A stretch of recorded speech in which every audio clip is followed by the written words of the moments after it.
Okay, today's reading the book titled The Power of One More by Edmund. Okay, so one more goal. May he give you the desire, your heart, and make all your plans succeed. Throughout our lives, we've been inundated with the systems, philosophies, and the methods for how to set goals, make our life better. There's definitely no shortage of sources on the subject. It would be naive for me to think you are not already using some kind of strategy related to your goals. Instead, I want to improve how you approach your goals and goal setting process. Here's a good place to start. I believe goals are energy. Goals are a life force. Goals are a state of being. They are more than a manifestation of the ideas, hopes, desires, and the dreams you have inside of you. The pursuit of your goal, when properly executed, is the transference of energy into action, creating one more purest form of one more in your life. Too often, though, goals aren't designed as conscious decision to improve your life. Often, you set goals as your reaction or response to something that is happening in your life.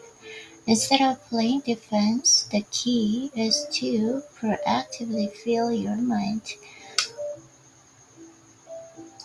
with the right kind of thoughts about your goals. When you do, your entire being is invigorated to accomplish those goals.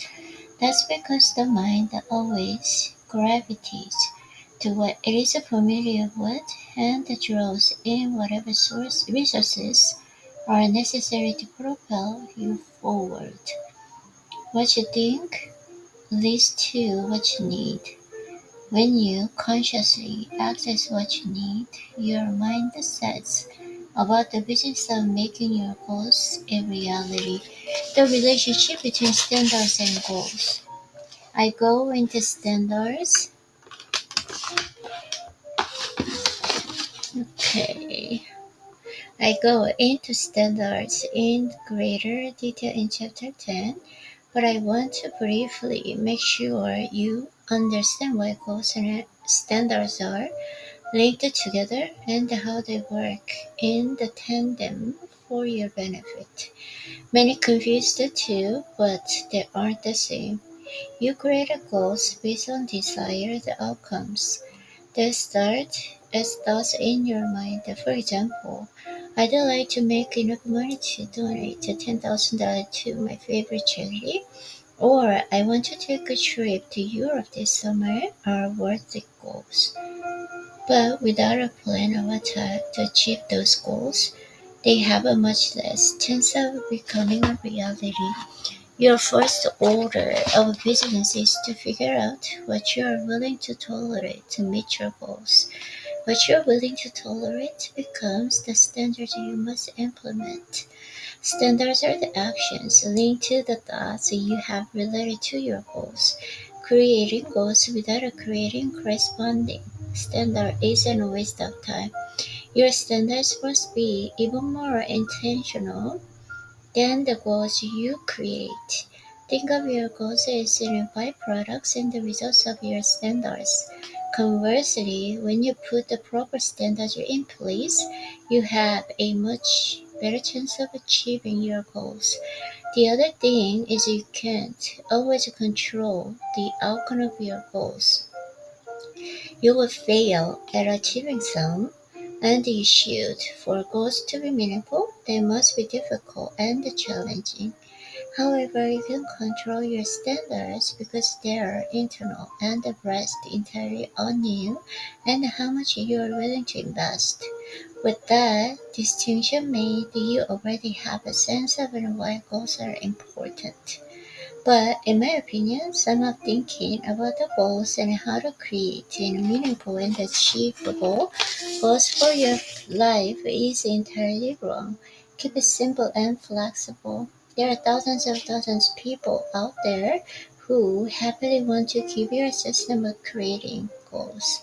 Here's the problem with that. One system doesn't fit everyone's needs. That is because every one of us processes and information differently. You are a unique product of your past experiences, education, thoughts, gifts, shortcomings, and the relationships. A system does not fit everyone's process for creating goals. Some people think visually, others rely on auditory, impress primarily way to process information. Many people prefer a tactile approach with the need to literally touch their goals, which is more kinesthetic approach.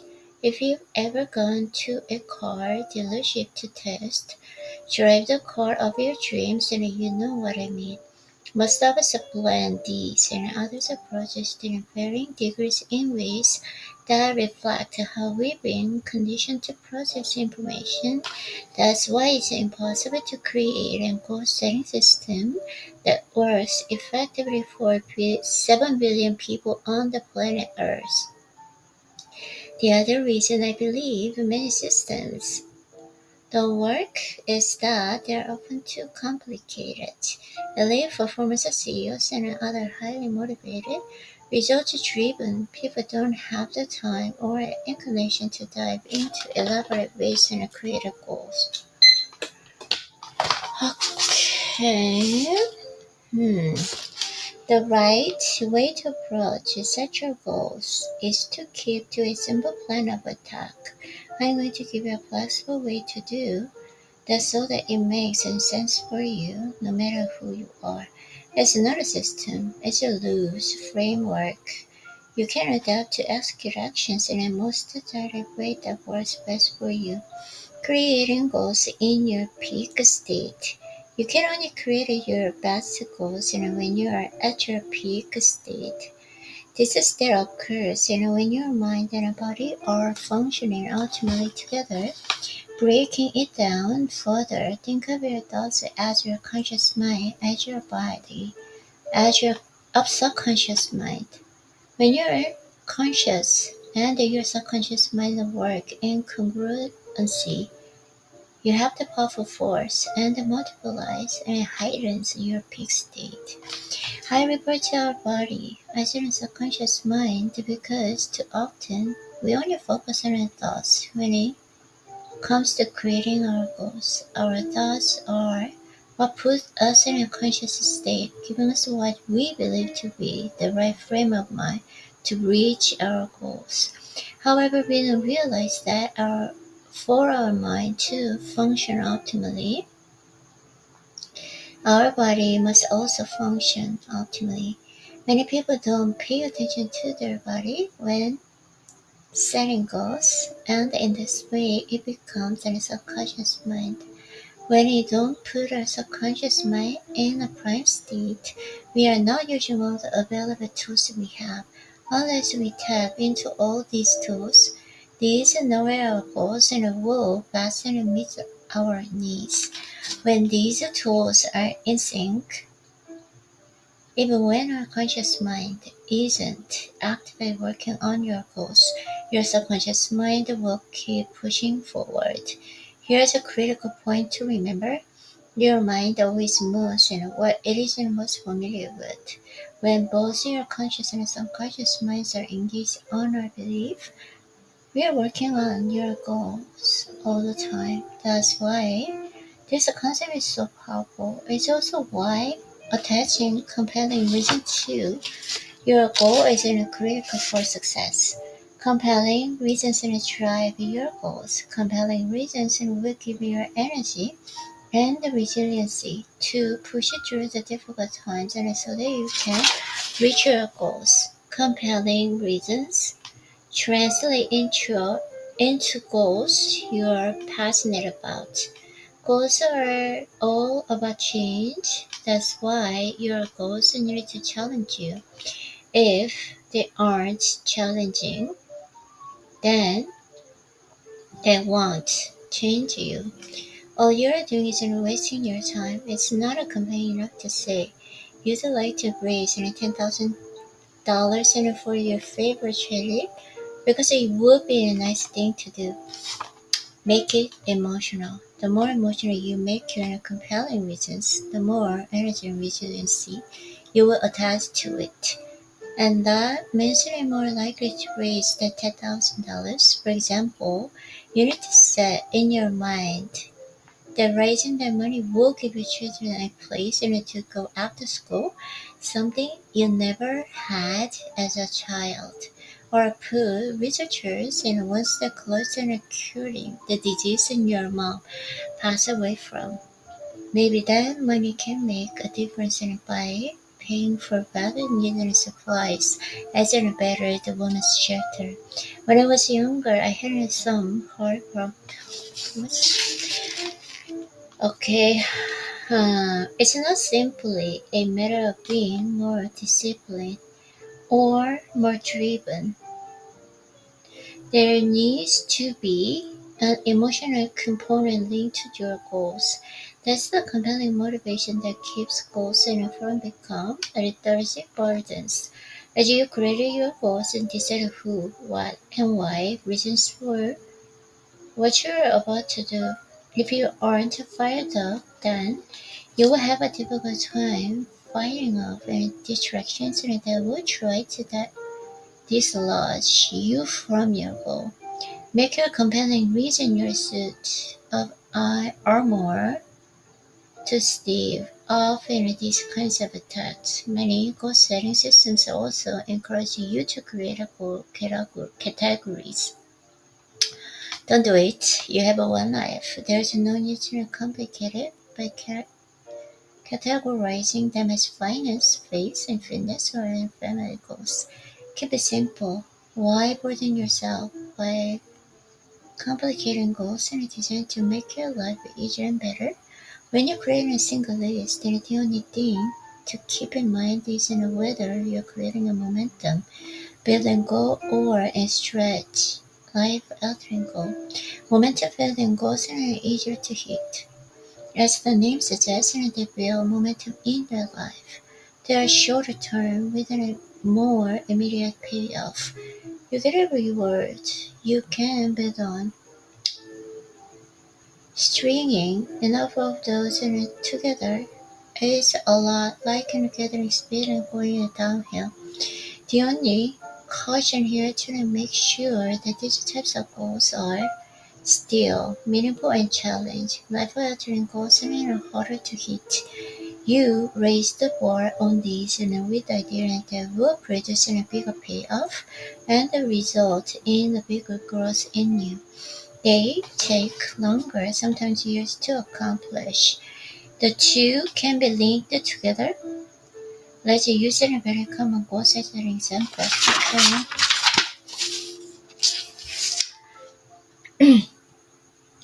Finally, when you design a goal, you carve a space in your brain that didn't exist before. That space needs to be nurtured. No, I don't want to read this one. Okay, I'm good. Oops, sorry.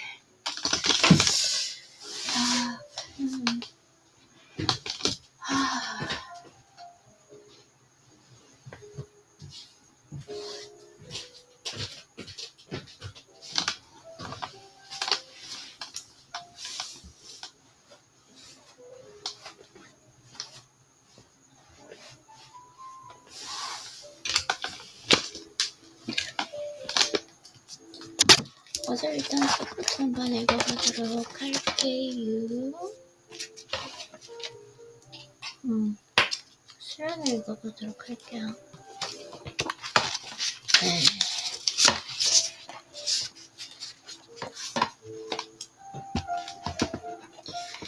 매일 아침 어김없이 나에게 다가오는 귀한 손님이 있습니다. 하루라는 신기한 손님입니다. 맞이할 준비를 하지 않으면 금방 자리를 떠나는 순간과 같은 손님입니다. 그러나 내가 정신적으로 깨어있을 때 이 손님은 나에게 아름다움과 보람을 선물합니다. 하루가 영원한 지금으로 변합니다. 하루는 높은 산에 도달하기 위해 매일 걸어야 하는 일정과 같습니다. 하루 동안 내가 등반해야 하는 산은 누구나 볼 수 있는 그런 산이 아닙니다. 그 산은 마음속에 뿌리 내려 눈으로 볼 수 없는 산입니다. 나의 열망을 담은 나만의 산으로 마음속 심연으로 내려가야 비로소 나타나는 산입니다. 지구상에 존재하는 모든 산의 모양이 서로 다르듯이 내가 정복해야 할 산도 유일하고 숭고합니다. 내가 오늘 등반해야 할 하루라는 산은 아무도 발을 들여놓은 적이 없는 장소이기에 낯설고 두렵습니다. 하루라는 산을 삶을 위한 소중한 마디로 삼기 위해 꼭 필요한 생존 키트가 있습니다. 나침반입니다. 나침반은 여러 가지 핑계를 앞세워 정상으로 향하는 길에서 이탈하는 나를 일깨워줄 멘토입니다.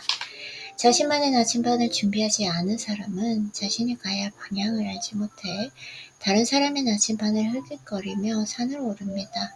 얼마 지나지 않아 그 여정이 자신이 원하던 길이 아님을 깨달은 그들은 이내 지칩니다.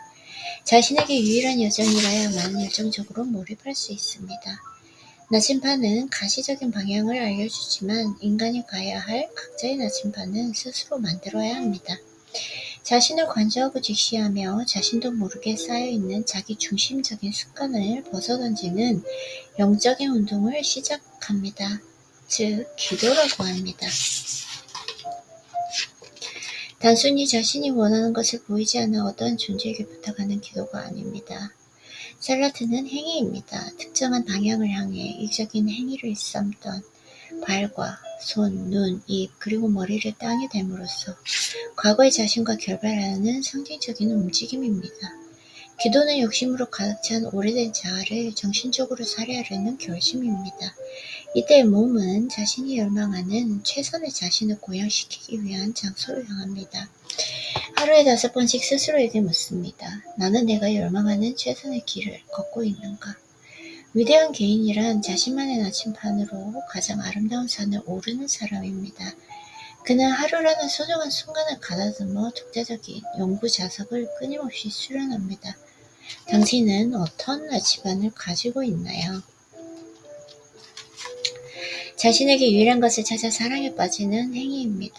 영어 단어 free의 본래 의미는 사랑에 빠진 상태입니다. 자신의 생각과 말과 행동이 스스로의 존재 이유가 되는 상태가 바로 자유입니다. 그리고 사랑에 빠진 만큼 소중한 것을 찾기 위한 과정을 연습이라고 합니다.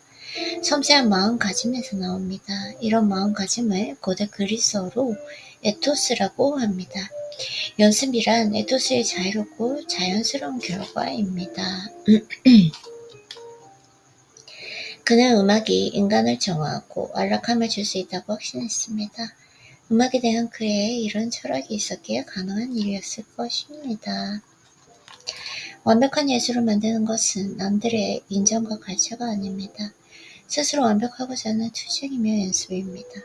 이 영화의 매력은 세이머 번스타인의 인생에 관한 심오한 반추가 아니라 그의 가르침과 피아노 연습의 중요성 그리고 자신의 길을 훈련시키는 모습입니다.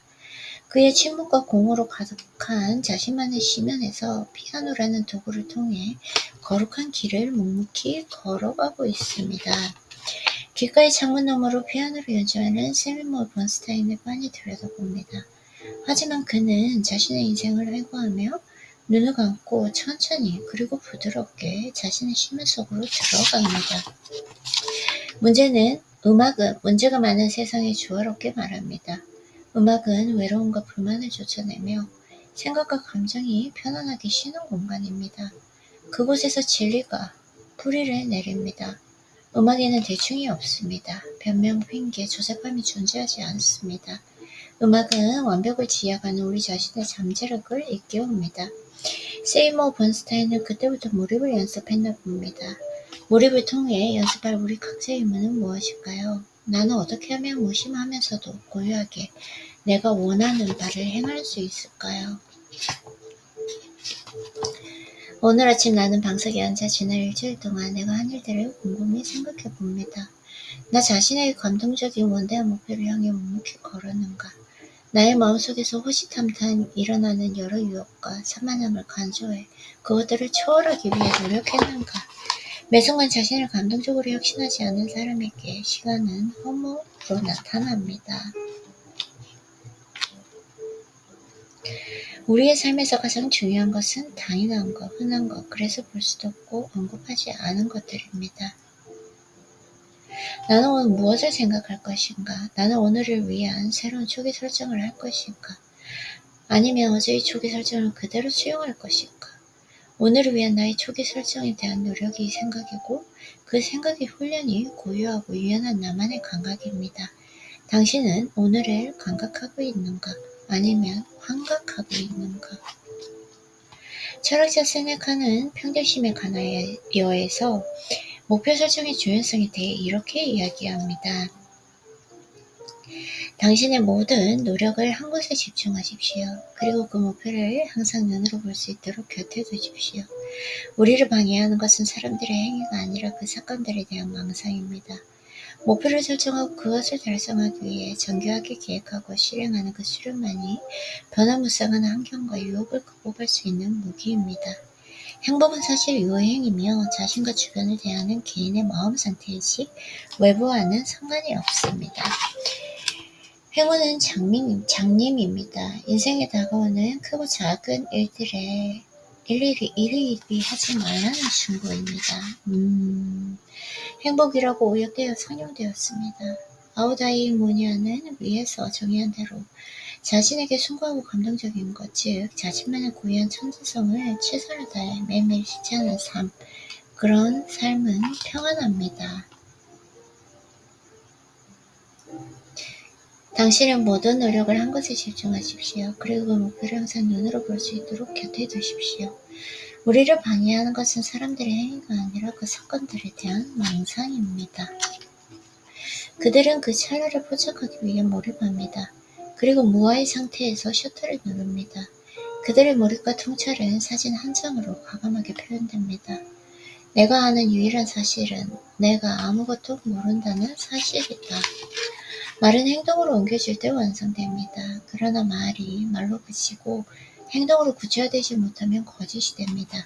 수련은 자신의 고귀한 생각을 행동으로 옮기는 노력입니다. 당신은 오늘 하루를 어떤 사진을 담아낼 것인가? 오늘 당신은 응시할 만한 대상을 찾았는가? 그 대상은 남들이 제시한 나와는 상관없는 물건인가? 아니면 온전한 나를 발견하기 위한 대상인가? 그 대상을 찾았다면 자신의 눈과 마음 그리고 머리를 정렬해 그 대상에 초점을 맞추었는가? 그리고 순간을 포착하기 위해 인내했는가? 7년 전부터 하루가 나의 인생의 전부라고 여기기 시작했습니다. 그러니까 2011년이 곧 나의 삶의 원년입니다.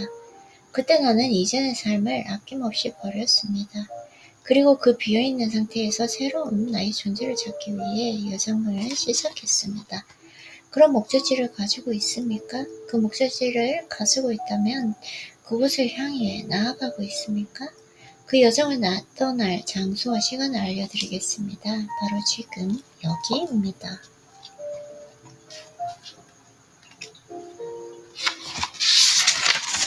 침묵은 지혜를 만들어주는 잠이다. 새벽에 눈을 떠 전날 만났던 사람들과 나눈 대화를 복귀해봤습니다. 그것들은 대개 예상치 못한 상황에서 아무런 생각 없이 무심코 던진 말들이었습니다. 사람은 그 사람이 말하는 그것입니다. 나는 누군가 말을 준비하는 모습과 말하는 태도를 통해 그 사람의 진면목을 봅니다. 말은 의식적이든 무의식적이든 자신의 생각에서 나올 수밖에 없습니다. 사람은 생각하지 않은 것을 말할 수 없습니다. 그러니 그 사람의 말은 꼭 그 사람의 생각입니다. 생각과 말은 또한 그 사람의 행동으로 자연스레 표출됩니다. 행동은 그 사람의 생각을 근본적으로 수정하지 않는 한 바뀌지 않습니다. 한 사람의 생각과 말을 통해 표출된 행동이 반복되어 굳어진 것을 습관이라고 합니다. 그는 탁월함을 훈련과 습관을 통해 성취한 최선이라고 정의합니다. 내가 자주 읽은 책은 나의 생각을 지배하고 내가 자주 만난 사람은 나와 비슷한 사람일 수밖에 없습니다. 어떤 사람에게 탁월함이 있다면 그것은 그의 습관입니다. 내가 처한 환경은 나의 습관이 지은 집입니다. 어리석은 사람은 자신의 환경과 운명을 원망하지만 지혜로운 사람은 자신의 생각과 말을 살펴 매일매일 개선하려고 노력합니다. 공간, 태양, 이 두 문 사이로 떠오르는 이른 아침, 자신의 마음속 깊은 구멍에 너저분하게 쌓여있는 것들을 밖으로 끄집어내는 기술입니다. 잡스는 매일 아침 자신이 말했던 침묵의 공간에서 명상을 수련했습니다. 침묵은 위대한 시작을 위한 공간입니다. 자연은 침묵합니다. 그래서 산과 바다는 언제나 우리에게 경이로움을 선사합니다. 위대한 연주는 우리를 매혹시킵니다. 연주자가 훈련해온 침묵의 시간들이 우리의 마음에 고스란히 전달되기 때문입니다. 위대한 사상가는 우리가 걸어가야 할 삶의 지표를 분명하게 제시해줍니다. 그들은 자신만의 침묵의 동굴에서 하늘과 땅을 관통하는 삶의 원칙을 깨달았기 때문입니다. 침묵은 자기 훈련이자 자기 절제입니다. 자기를 관과하기 위해 안달이 난 사회에서 스스로 물 아래로 깊이 침잠하는 행위입니다. 그리고 자신의 마음과 생각을 정성스럽게 담아 압도적이면서도 감동적으로 말하기 위해 입을 다뭅니다. 나는 오늘 어떤 감동적인 말로 입을 다물어야 할까?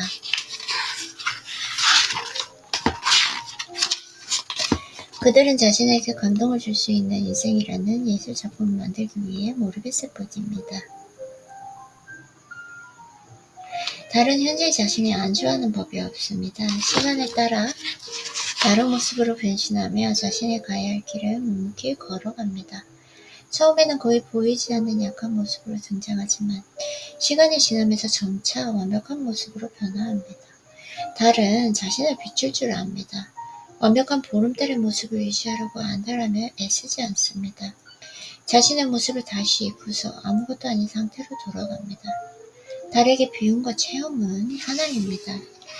패기를 지닌 자는 스스로를 드러내지 않으며 자신이 취할 모습으로 적절하게 변신합니다. 그리고 자신이 도달해야 할 목표를 향해 묵묵히 걸어갑니다. 저 수많은 별들 가운데 나의 발은 어디쯤에 있을까? 그 별을 찾는 자신만을 위한 최선의 공간과 시간이 있습니다. 바로 수련입니다. 인간은 항상 자신의 심연에서 흘러나오는 선율에 어린아이처럼 반응합니다. 역사는 위대한 자신을 믿고 묵묵히 수련하는 용감한 사람들의 것입니다. 이 세상에 내가 흠모하는 감동적인 나보다 거룩한 교리는 없다. 내가 승복한 유일한 대상은 나 자신뿐이다. 당신의 수련은 지금 어디로 향하고 있는가? 너무 아름다워요. 수고했어요, 리님.